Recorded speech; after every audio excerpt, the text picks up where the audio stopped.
Hello, everybody. Welcome. It is episode 17 of One-on-One here on the LegacyMaker Sports Network with yours truly. And I'm so glad to have you all here with me today because today is part 2 of Crush Week. And you're like, Crush Week, what is that all about? Well, yesterday I had my man Maceo Hurd, one half of the dynamic duo that is the Crush.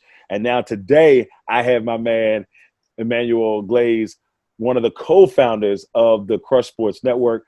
Emmanuel, how you doing today, brother? I'm good, man. Glad to be here. Glad we can finally connect over some airwaves, man. I'm glad I got the Quincy Carter number. I was a fan of his when he was growing up in Georgia, so I'm 17. So let's go with it. Me and Quincy, he's been on our show, so I'm glad to be 17. Ain't nothing wrong with that. I love that. Yeah, but Quincy Carter, man, people forget Quincy had a nice little run, man, and yeah, I felt like he got okie doke, but we'll let that fly for another day. We'll talk about that later. We'll talk about that later. Now, of course, here we start off with the check-in, and I want to check in on you, man, and how you and your family and just how you've been navigating through COVID and the pandemic and everything with George Floyd, the racial tension in the country, man. Just how have you been doing and how things been for you? It's made me have to, as well as I'm sure other people, have to learn how to adjust and pivot and learn things about yourself. In Georgia, my daughter who's in high school, one in high school and one in college, they all had to come in. We had to get together, and we've all learned to adjust to that. And it's at this time, it's just interesting to see what's all going on. It's made me want to do more. When you see what happened with George Floyd and then what happened to Breonna Taylor and the things that are happening. So now I'm more focused and want to do more for not only, and it made me focus more on what we do, because I think our voices are so important. And I've seen what athletes do and do that. I feel like we have to do more now and with our mediums to do more to make sure that we keep going stronger and can keep putting content out there so people can hear our voices. I mean, we have people in the news doing their thing, and I think for us as sports media, we have to do our thing. So it's made me more focused, more conscious, because like I said, I got kids, so I got to make sure when we're leaving them and supporting them is something that we'll be proud of and they'll be proud of. So it's been a very interesting since March. I was going to say it's made me have to figure out, and as well the Crush, we had to figure out new ways. It's brought new technology into our lives. Right. So now we can reach more people and we can talk to more people. So now it's just, once we do get back out there and get the covering, we keep covering, we keep doing it. And now we get that content out there and do more as media. Yeah. I mean, and I think that's a part that, we have a responsibility now as media personalities that, and it's not just about sports, that we can kind of get this platform rocking and rolling and tell people, we have a voice too. We have a voice to try to keep this thing rolling in the right direction and let people know that, we're not second class citizens. We can be looked at all across the board. You're black, you're white, you're Asian, you're Latino. It doesn't matter. Like across the board, we are people. You know what I'm saying? And I think that we can continue to show people that that's who we are. Like we're not second class citizens, respect us. That's all we're asking for. We don't want handouts. I think that's the biggest thing that people are thinking of this. Oh, we want handouts, you just want this. We don't want that. We want people to respect us. That's it. Yeah. Sometimes respect to get out of our way. Because as a people, we'll go get ours if you just let us do our thing. Exactly. That's what we've always shown. We get it from the dirt, we'll make it work, and we'll do what we have to do. Just don't stop us. Get out of our way and quit trying to impede our progress. So exactly, that's what we do, man. Exactly. Now I gotta ask you this, man. Like, and I love to try to get everybody's mindset on this, but where did you get that love of sports? When was that first time you remember saying, man, I love sports, I love doing this? What made you fall in love with sports? I'm gonna sound so the first time I really knew I love sports is I saw there was a thing called laser disc back in the day. Mm-hmm. And it's before VCRs. I'm telling my age a little bit. And the first one that I had was the 1979 Pittsburgh Steelers when they won the Super Bowl against the LA Rams. Mm-hmm. And I remember watching that thing so much that I broke it. And I knew then that I loved sports, and it was football. And then when I went to, playing in a small town that I'm from and just playing sports all the time, we played all the time. Right. We just, all we needed is, and I remember interviewing somebody and they said, we didn't have a lot of money back then, but we always had a ball. We could always find a football or a basketball or a tennis ball or a baseball. And somehow we always had one. I don't know where we got it from, but we always had one. We had a ball and we was going to play. And that thing, it never, I could say since the age of 5, sports has been the biggest part of my life. It just had to be. And I just love every aspect of it. I love competition. I love, and I like competition, not only physically, but mentally. If if you're losing the game, how do I go back and figure out how to win in the second half? I love the mental part of the game, and and who wants to be better, and how, greatness. How do we measure greatness? Love all of it, and then being in one generation and watching the younger generation come up behind us, and seeing who's that next guy, and just being in. I always thought the one slow time in my life is when I graduated college, and in about 5 years I didn't do anything with sports. I always said that was a slow period. And then after that, ever since that 5-year period, I've either coached or broadcasted or did something in the world of sports for my years. And that's just what it's nothing like it. If people don't like sports, I always give them that. How? What did it do to you? Well, how can you not like? I can understand not liking one sport. But how when you say you don't like sports, I mean, that means you're just not even trying. I mean, let's just be honest. I mean, there's too many different variety of sports that you can find something. I mean, some people, NASCAR is not a sport, or if you like racing, heck, NASCAR is there. If you like peace and quiet and a calmness to a game, and that's a little bit on the competitive front, maybe you like golf. I think if you don't like sports, sum up. I want to see what you're doing. I want to see some skeletons. Some skeletons in your house. Something else must be wrong with you. So. I know it's funny because you say like just finding any type of like ball or something like that. We used to play baseball in my hometown. In the country, we have a tennis ball, and we would go get like on your porch deck, they have the sticks, little small sticks. We used to use those to play baseball at my aunt's house, and her yard was shaped weirdly, like it was almost like a baseball field. So we would go over there and play, man. We get yelled at, get out of my yard, and you're messing up my grass. And I'm like, we doing the house every now and then. Exactly. My bad. Like, sorry, auntie, don't beat me up. I'm gonna tell your mom. Please don't tell mama. No, please don't tell mama. Now, with that being said, and then you've, when I was talking to Maceo, he told me how you guys met at Morris Brown and had that, you guys like kind of built that friendship from there. But how did, that come along? But also sports journalism, how did you say, well, man, I think sports journalism is the way I want to go with the rest of part of my career? I tell it in 2 parts. One, I had a friend of mine when we first started. It was a guy named John Bill. He had this studio, and he was running an online internet show, station. He said, I want to do a sports show. And I was like, no, I'm good. I told him no at first. So I went home and I sat and I was like, why not? Let's just have fun. Let me talk, see how I do with it. Right. Went did it for a couple of weeks, and then Maceo was listening. He was like, bro, I got to get on that show, bro. I was like, all right, come on through. And it just clicked from that point on. And we never considered ourselves media or broadcast journalists. We were just trying to give good conversation with stories, and then we realized our knowledge was there. And then we started saying, all right, maybe we can cover a game or two. And when we went to a different studio, and then we start formatting the show, and the show started getting really formatted. And then we started covering the Hawks, and we started covering teams.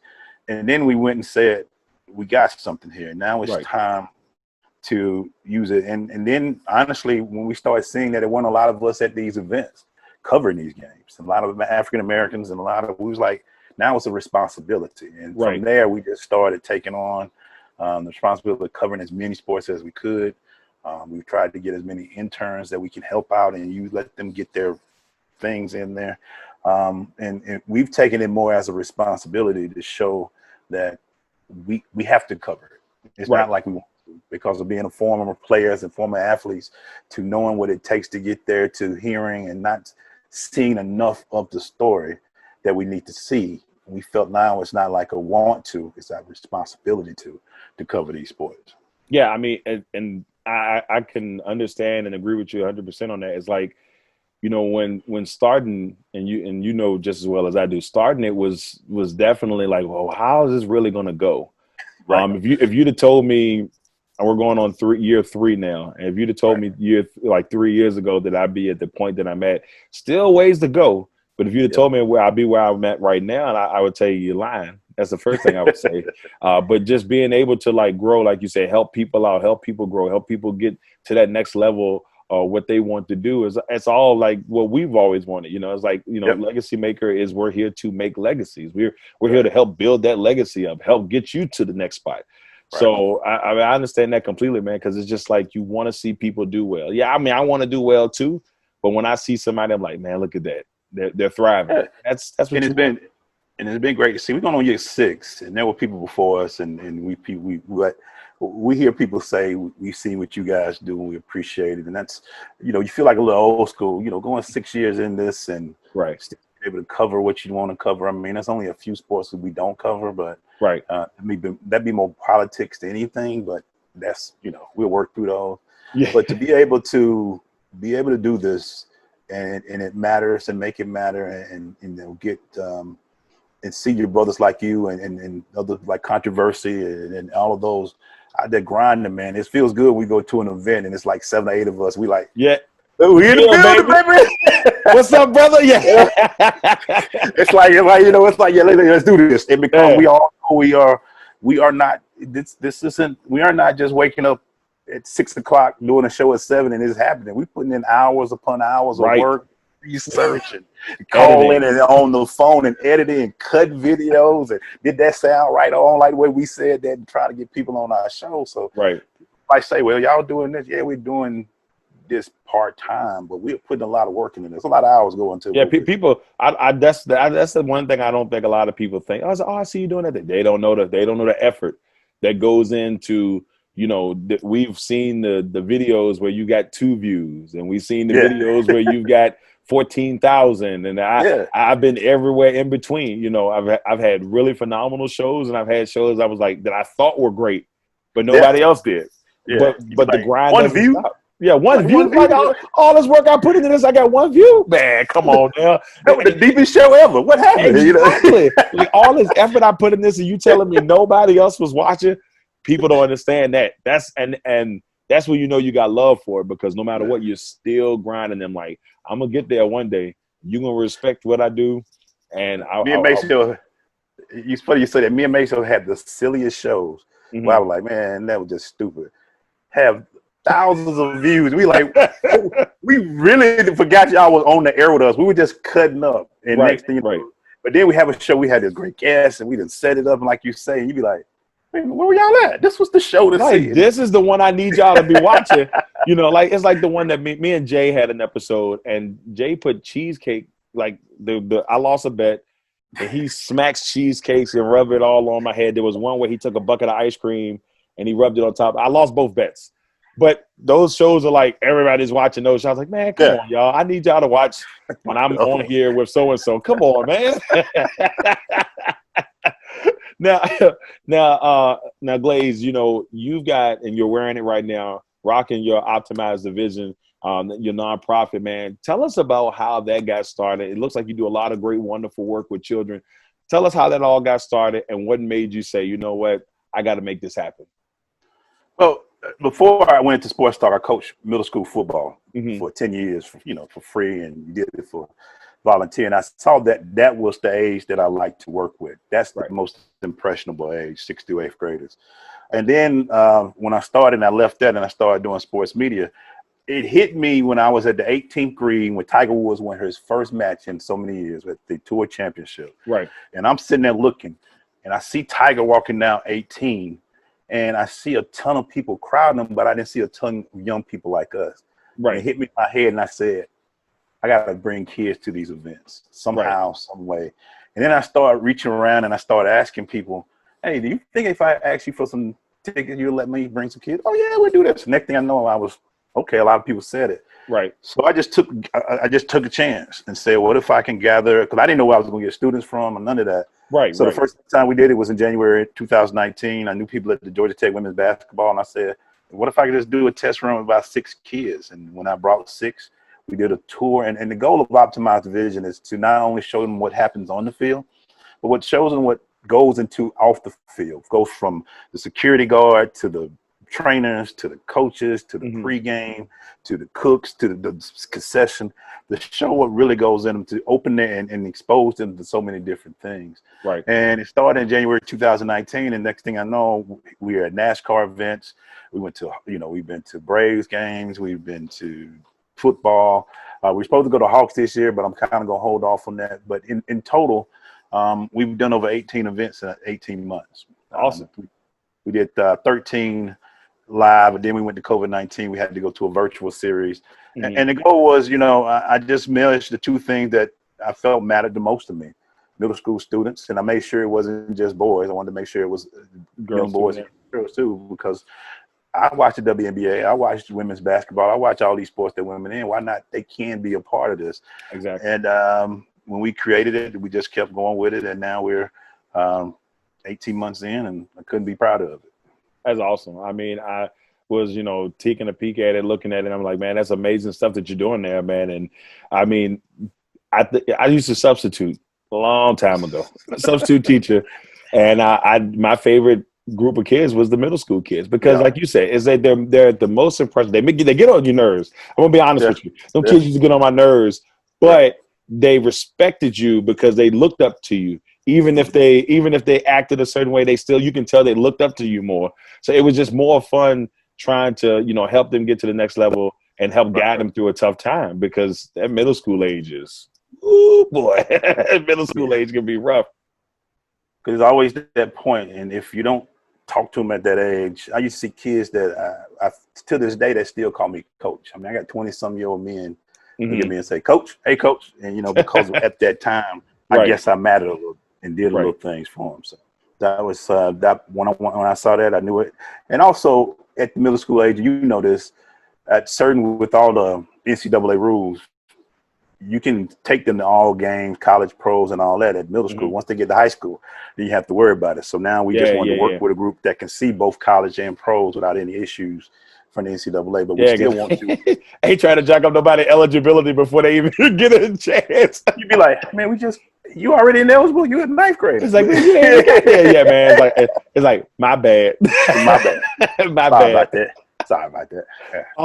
All right, I'm just now. trying to get you to a game. Just trying to get you a game. I was just trying to get you in. That's all. That's all I wanted. I wasn't trying to get you in trouble. I ain't know the NCAA committee was going to be at the game, but right. Are you the next LeBron? No, it's not what you think. No. All right, everybody. It is time for my favorite segment. It is time for Quick One. This is the Emmanuel Glaze edition. Emmanuel, are you ready, sir, for Quick One? No, I try, but we'll see. We'll see what happens. So I'm going to hit you off right, because when I did the last episode with Hurd, I told him that I was going to ask the same question to you, but in reverse. So let's start it off right. Best quality about our man Maceo. His personality is infectious. His personality is infectious. I do believe that if I wasn't in his way sometimes, he would probably get us kicked off the air. But his personality, wherever he goes, it takes over a show. I mean, it takes over, and it's everybody got, Fox got their Shannon Sharp, they got their Stephen A. I think the Crush we got Maceo. Maceo personality. Everywhere we go, I can go somewhere. Hey, what Maceo? Hey, man, we don't stay together. I mean, can I go to a bar without him? It's like, hey, man, where your boy at? I was like, he at home, I guess. I mean, I'm just walking out. That's all. You do know I'm getting breakfast, right? Can I get breakfast without him?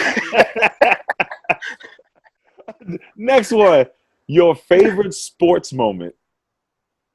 Oh, man, it's easy for me. And I have two, but the one that sticks out, and the reason why, even though we didn't win the Super Bowl, is when we went to Minnesota, Atlanta Falcons, and we beat Minnesota in 1999 in Minnesota when they had Randall Cunningham, Randy Moss, Chris Carter, and Robert Smith in the backfield, and we went up there, and I had people clowning me like, y'all gonna lose that game. We went up there and beat them.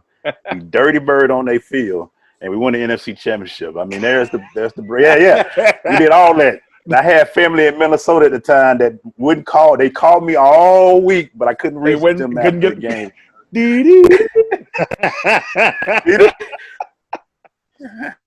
What happened to the phone? Did they hang up? I mean, to me, yeah, and it was just the moment, because I remember just was Chris Chandler, Jamal Anderson, we weren't supposed to win. I mean, yeah, that's the Braves in '95. We won the World Series. And MLS we won a couple of years ago. And what the Falcons did, I want to talk about 16, 17, but that 1999 was just, and it was just special. We weren't supposed to win that game. It was supposed to be. I just remember because Minnesota had a track meet. They had a track team. They were just faster. They were balling that year, man. I mean, they were 15-1. They beat everybody. They beat everybody. And Randall Cunningham had the best year of his career. Right. They had the best offense ever. I remember all of that. I remember them just talking about how Minnesota's a lock-in for the Super Bowl. Yeah. But they weren't. We went there and beat them. I was like, that was just a proud moment. I just remember, even though we lost in the Super Bowl, we won't talk about that to the Denver Broncos, but that was still a proud moment. Still a little proud moment. All right, so speaking of the Atlanta Falcons, now Coach Dan Quinn has been there for quite a few years, and a lot of people think this could be a do or die year for him. Do you see him being the head coach of the Atlanta Falcons past this upcoming season? If he doesn't win the minimum, which is the NFC South. Right. This is his last season. I think there's no reason, even though Tom Brady's at Tampa and even though Breeze is still in New Orleans, with the team that we got, one of the greatest receivers, in my opinion, and this talent defensive line, we're still young and fast. If he doesn't win the NFC South, right, this is his last year. That's the minimum. I think he has to win at least 1 or 2 playoff games as well.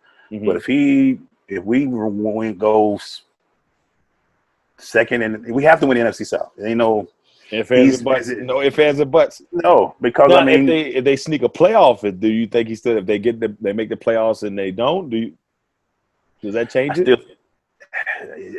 You have to make a run in the playoffs. Right. I mean, it'd have to be a good run in the playoffs, because I don't know what else you can ask for. Even though Gurley's not the Gurley that came in when he first came in. Right. You built a nice little running game to help protect you, and you got receivers, you got no excuses. And I just think you've had bad time management over the years.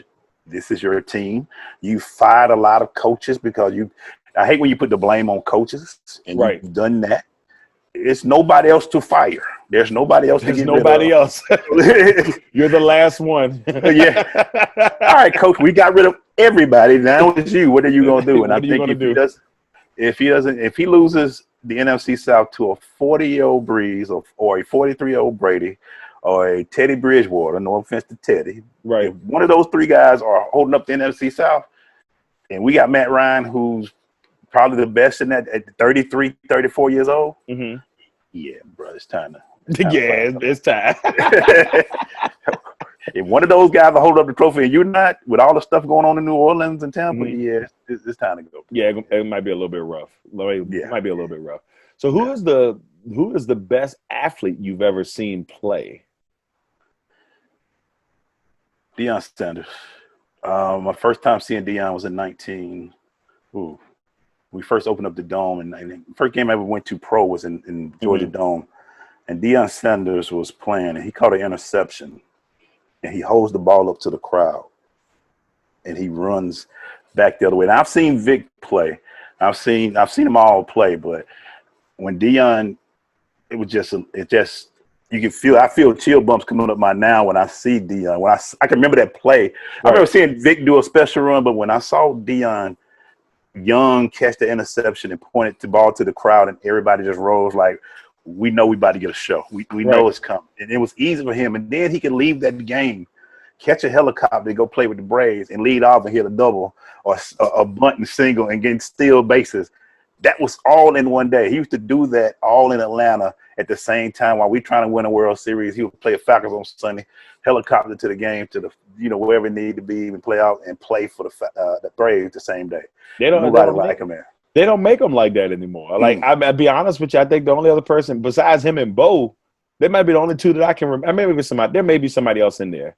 But those are the only two that I can say for sure. Well, maybe Brian Jordan. I mean, I leave out Brian Friend Jordan. of about to say he was a friend of Brian Jordan. They can't leave out Brian Jordan. So those three guys, I mean, those are only three guys you ever really knew like did that. I mean, you don't. There's probably some players that could do it now. I don't know if the teams would let them do it now. Exactly. I don't know if the teams will let them do that now. But there's a couple guys, I think they probably could do it. But those three guys were special back in the day, and you just couldn't contain with them. All right, last one here. All right, so this is my favorite. I like to do the random one. Let's see how you do on this random one. The one food that you never had, but you want to try it. Ooh. That's a great question. Caviar. Caviar. Now, I've never had caviar, but I can only imagine that it can't be great. And there's no way. I'm sure it's nasty. The first time I heard what it was, I knew I was through. It was like, it's eggs. I said, what is it? And it was like fish eggs. I'm like, nah. I'm good. And the only reason I want to, because it's, for some reason it was always with rich and caviar. So I was like, if once I do it, I'd probably take it, spit it out, throw it up, and then be like, you know what, that was terrible. I'm going back to steak or whatever. Caviar, but it's no reason, that's just caviar. That'll be your one bougie moment. You can have. You're allowed to have one bougie moment, right? I take my 10-second bougie and then move on. All right, everybody. That was the Emmanuel Glaze edition of Quick Ones. Now, Emmanuel, before we go, brother, like I said, man, I truly appreciate you coming on. And of course, we're going to end it up with the way we always ended up, and that's with any special projects. You leaving your legacy. How do you see your legacy going? And do you have any special projects going on right now? My legacy is to, when I leave, is to, between Optimize Division and what we do at the Crush, is to leave a path that young people can follow and we can believe. I want to be able to, as far as media is concerned, I want to kick in doors everywhere I go, man. I want it to be where when we say that you don't see many here or we don't see this, I want us to be able to not only break those doors down, but also the content that come out for our athletes, that we are giving the right content. And I'm tired of seeing that we get partial of them or we get the wrong. There's a lot of great athletes out there doing things. Right. As far as Optimize Division, if I can create, I always say that one of my things is I never understood the story of the fish and the fisherman. You teach a man to fish, he eats one day. You give a man a fish, he can eat for one day. Teach a man to fish, he can eat forever.